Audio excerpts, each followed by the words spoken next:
Despite the hand-wringing that these 20 Republicans were destroying our fragile democracy, the end result was actually something that many Republicans, including McCarthy himself, were satisfied with in the end.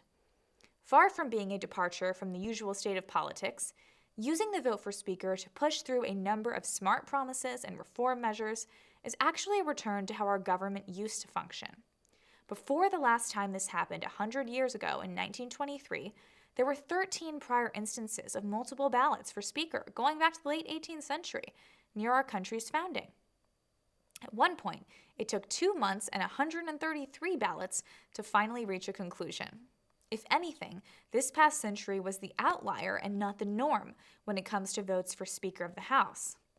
Leftist politicians and media talking heads shook their little styrofoam swords in protest. They complained the 20 representatives were anti-American, terrorists, or extremists bent on breaking democracy. Yet, this is what democracy looks like. This is what it looks like when representatives go to Congress and take their promise to represent their constituents seriously. That's not a radical idea, or at least it shouldn't be. So what they did was very admirable. It put the establishment from both sides on the aisle to shame. And based on the contrition demonstrated by some of their GOP critics after the final vote, they got a widely praised deal out of it. This deal includes the reinstatement of the Holman Rule, which allows Congress to finally hold unelected government officials accountable by giving them the ability to reduce pay or effectively fire certain bureaucrats. This is a great idea. This represents another return to normal government in America.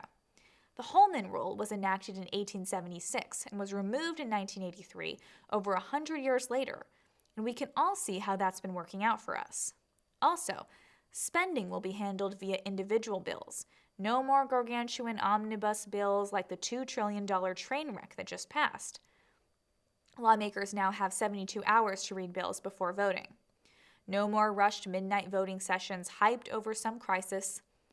In a move that indicates Republican dedication to power sharing and political debate, the threshold to propose a motion to vacate the chair of the Speaker has been lowered to just one member of Congress. You can see how this upsets the lockstep Democrats. Importantly, a number of committee assignments will also be made available to members of what's known as the Freedom Caucus. The appointment of these non-pretender representatives, also known as populists, to committees heading new investigations into government abuses was a major win. It signaled a fundamental shift in the balance of GOP party power away from establishment concerns and towards the real issues being faced by a frightened and beleaguered American public.